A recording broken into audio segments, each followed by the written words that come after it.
Good day. This is Dr. Jana Price-Sharps from Mind Pilot. Today we're going to talk about communication in marriage.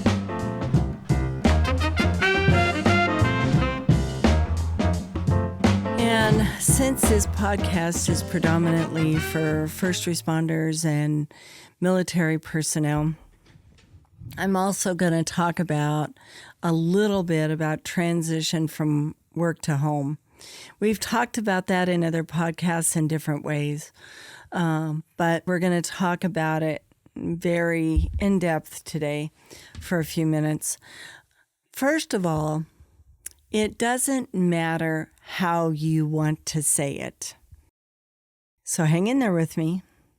What matters is whether the person that you are talking to can hear you.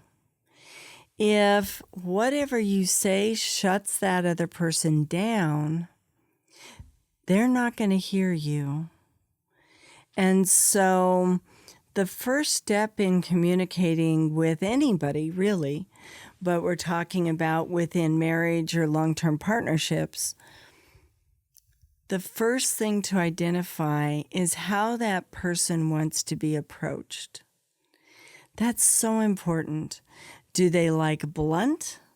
Do they like very kind of soft and gentle and you slowly work into the problem? And I know that is a style that is very difficult for first responders and military personnel because you are surrounded by either people giving you orders or you giving people orders. And so it's very difficult when the person is slowly telling you about what they want you to know. And what often happens is you may interrupt them because you're tired of listening to it and say something that's not going to help you, like, you need to just cut to the chase. What the heck's the problem? And then they shut down and now their feelings are hurt and now they're walking away and they're not talking to you or they're in tears or they're isolating from you and you're there wondering why.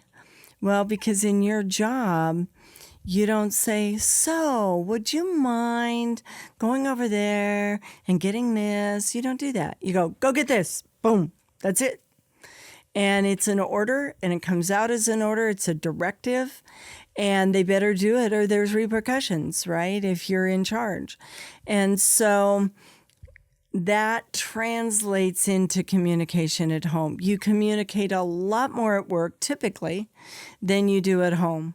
So you need to think about, okay, how can I say this so she or he can hear me?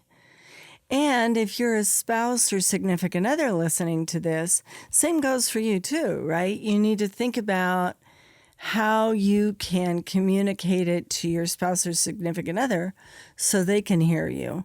So it's a mutual kind of understanding of each other. I am a very direct person. If somebody who works for me comes to me and they have a problem, I'd say everybody that works for me already does this, but they're very blunt. They're like, here's the problem. What do we do? Okay. If somebody comes in and they go, well, this and then that and then this, if I'm not careful, I will probably say, okay, hang on. What is the main problem we're dealing with here? Okay, so that is a common thing for a lot of people. However, if you have a marriage or a relationship with somebody who's very sensitive, that's going to shut down all the communication.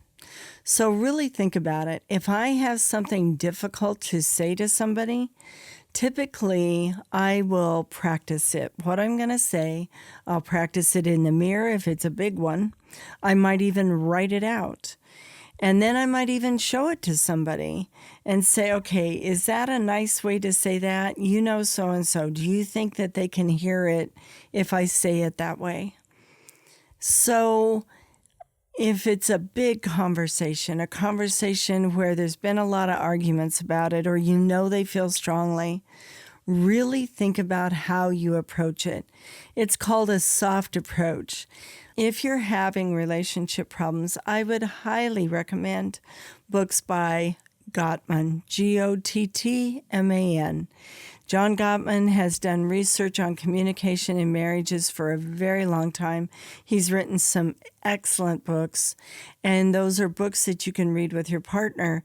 And he talks all about the different problems that people end up having with communication.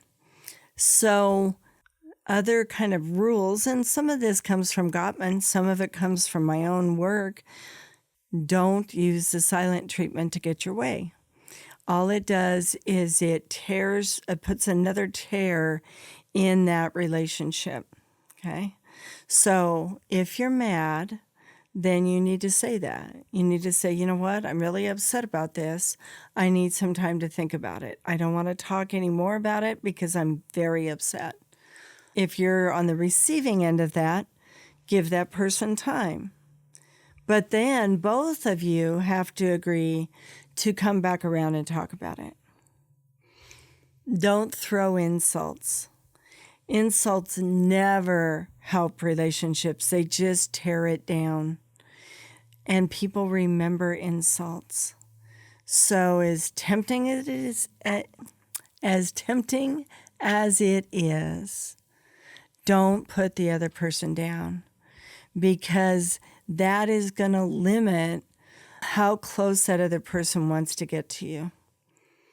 So if you have a problem, deal with the problem. Don't use insults to deal with the problem. Do not go into the conversation to win. Most of my military personnel and first responders go into a conversation to win, because that's what you've been trained to do. You've been trained to win. And unfortunately, in your world, if you don't win, you may die or somebody else may die. That's not true at home. And so shift your mindset to, I need to help resolve this problem. Not, it has to be done my way. Not, I'm going to tell them what they need to do. Not, it's going to be my way or I'm not going to cooperate. Resolve, which means both of you get feedback in the problem. And I know that's really hard for some people because they want it their way. We all want our way. But you can win the battle, but you're going to lose the war, so to speak. So work on resolving. Come around to the same side, put the problem out in front of the two of you and go, okay, what would be the best solution for this? Both of you talk a little bit about what your ideas are, and then you may have to blend the solution. You may have to go back and forth about what's the best thing, but not because you want to win. It's about resolving an issue, okay? Complimenting your spouse or significant other. It means a lot to people when you say things like, that was a really good dinner. Thank you. I really appreciate all your hard work. Thanks for doing the dishes. I appreciate that. You know what? I noticed you mowed the lawn. Thank you. I know it's hot outside and it was a lot of work. Thank you.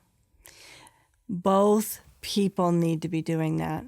And I hear people say all the time, yeah, but Jana, he's supposed to do that. She's supposed to do that. Okay, I get that. But a thank you goes a long way. Long way. It is amazing when you go, you know what? Great job. I noticed you did this.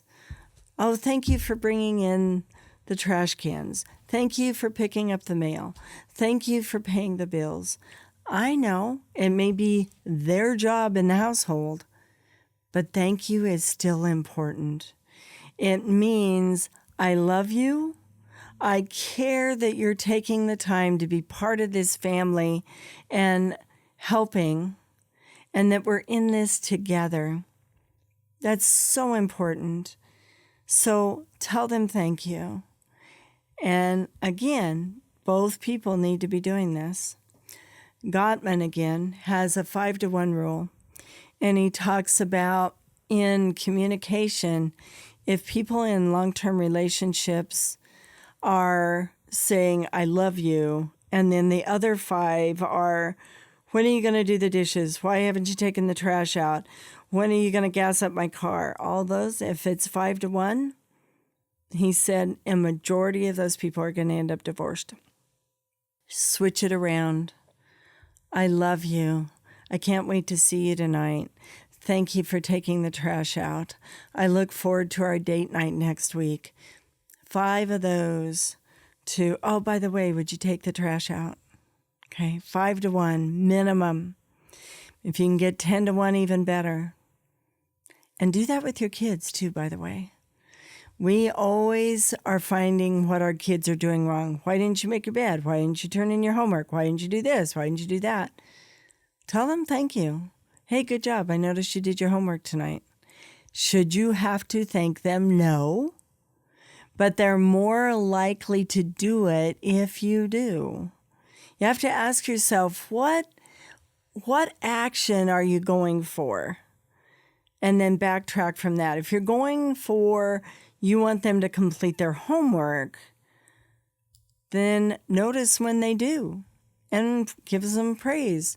It doesn't cost you anything, and it'll put a smile on their face, and they're more likely to do it again. Okay? Same with our spouses. Man, I really appreciate that you did that. That meant a lot to me. You know, little things, big things, 5-to-1, at least 5-to-1. Okay? And don't talk down to your significant other or your spouse. You know, that contempt, like, you're an idiot. How could you be so stupid? Contempt, and this again is Gottman. He says it's one of the things that absolutely destroys marriages and relationships. It tears that relationship apart. No contempt. If somebody made a mistake, they made a mistake. Work with them to figure out how it doesn't happen again. But don't do that by talking down to them and calling them an idiot. It will make it worse, and it'll also make them move away from you. So think about how you're talking to your spouse or your significant other, and then answer this question. Would I want to be married to me? Think about that question. If you have a daughter and you're male, would you want your daughter to be married to somebody like you? If the answer is no, clean it up. Okay? Do what you need to do a better job. Be very mindful of that. Because I guarantee you, if your daughter's watching you, if you have a daughter, and if you're a dad, your daughter's watching you, and she's very likely to marry somebody just like you. So think about your actions. And moms, same thing with your sons. You know, people, I often hear couples belittling each other, talking down to each other. The kids are going to get in the habit of that, and that's what they're going to expect in relationships. But it also tears your relationship apart. Help your relationship mend. If there's one rule for marriage and a relationship, be nice, both of you. Okay? It is the best rule that I have found for relationships. And oddly enough, sometimes it's the hardest thing to do. And I get that. I've been with the same man for 34 years. Been married to him 30 years. And he's amazing. But all the stuff I shared today about things to do, we do. We haven't stopped working on our marriage. You know, because marriages are never static. They're either getting better or they're getting worse. Where's yours at? Would you want to be married to you? Do you use that 5-to-1 principle? I hope this is helpful. I hope you have a wonderful day. Thank you for joining me on Mind Pilot. Take care, and I hope you subscribe.